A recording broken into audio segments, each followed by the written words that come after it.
Hey, it's Dr. Cherokee, and if you're a pharmacy student or pharmacist and you want to be a mom or a wife one day, or you already are a mom or a wife, then I think this is a video you should listen to. But this video is really going to be all about me telling you why I think that managed care is one of the perfect pharmacy fields for pharmacists who are moms and wives that have that as an important goal in their life. So for some of you watching this, you may still be a pharmacy student and you're wondering, like, why do I have to worry about this?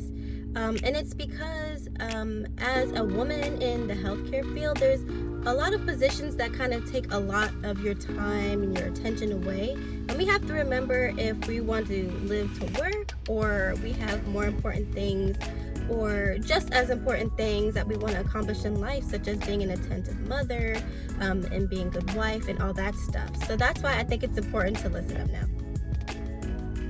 So just to be upfront about it, some of the best things about being a managed care pharmacist as a wife and a mom would be set hours. You've got a possibility of remote work, the stability, the salary, and probably some other things that I'll mention at the end of this.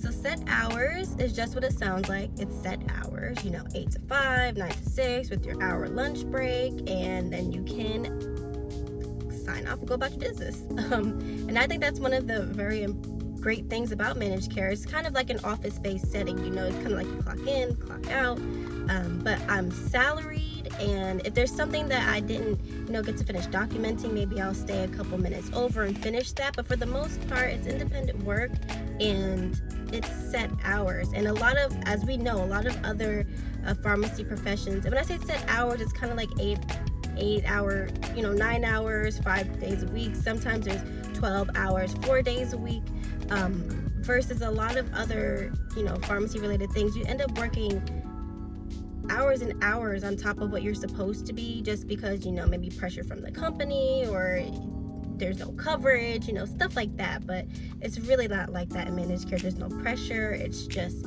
this is your schedule and that's what you have to stick to. The other thing I mentioned was stability. So like we know with a lot of the big box retailers, or even if you're working at a smaller community pharmacy or something like that, or hospital or something, if there's something wrong with the budget, if there's cuts that need to be made, if the pharmacy's not profitable and they're just cutting hours, like there is not that kind of thing in managed care. It's, for the most part, a lot of the managed care companies that you would work for, unless you're doing like contract work for a contract kind of business, but for the most part, they are long-standing insurance policies or insurance companies. They've been around for a long time. They're big, kind of things.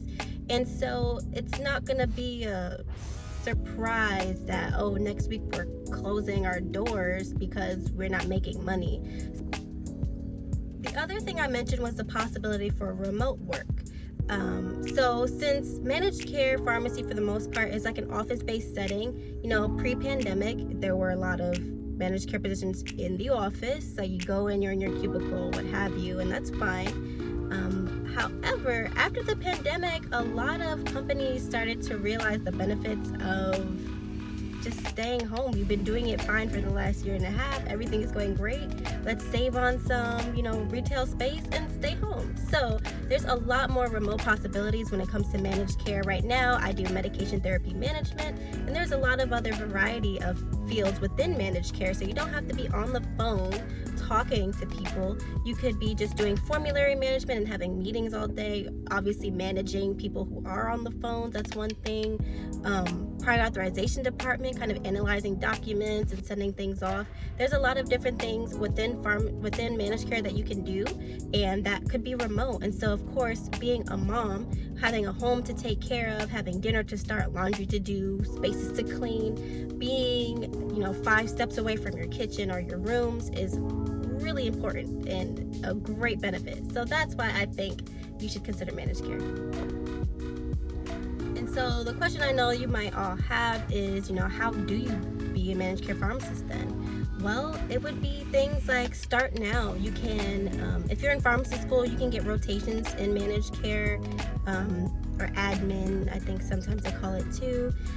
You can get rotations, or you can get a job. I worked as a pharmacy intern in a medication therapy management center. That's kind of what helped me with my leg up. If you're graduating, you can do a whole residency in managed care and just kind of stick with that company, which would probably be the easiest route to take. But nowadays, when you're just applying, knowing people, so the more people you know in managed care, so that's why like the rotations and exposing yourself is important. That's how you get the interviews. Having any kind of residency really is a step in the door that is helpful. You know, they usually want 2 years of work experience, or if you have a residency in any field really. I didn't do a managed care residency, but the residency that I did do, they liked it, so that helped me get in the door. So if this is important to you, if you already have family or you want a family, like I really think managed care is like the way to go. The only other similar like field I would say to managed care in this way for pharmacists and moms and all that would be industry. But we all know for industry, there's a lot of work that goes into it as well. You need to do fellowships and stuff like that. And some of those positions also require traveling, but there are office-based positions that are remote too. I know people that are doing those, but again, they did the fellowship and the networking and all that stuff too. So now I will say this, there are some people that go into pharmacy school because they're really passionate about something. Like maybe they're really passionate about helping patients through their cancer treatment and they want to become an oncology pharmacist and really be able to impact lives that way. Or maybe it's something like, transplant pharmacy, where maybe yourself or your family member had a transplant and you know how important the medications are and you want to be there for someone going through that. That's all admirable and you go ahead.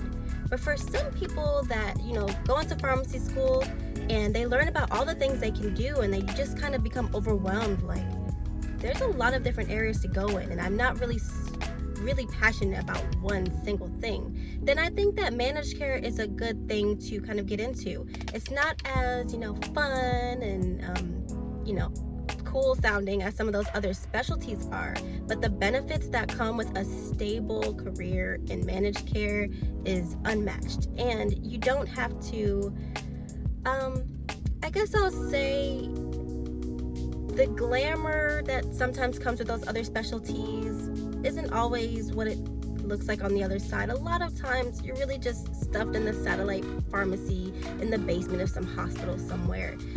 You could be lucky and get a nice new hospital and you have, glass pharmacy or something. I don't know, but honestly, it's not all as glamorized as it sounds, and that's why I'm really that actually happened to me. I kind of wanted to be in one of those specialties, and then as I did my rotations in 4th year pharmacy school, I was like, I'm not trying to be in the satellite pharmacy in the morgue, near the morgue.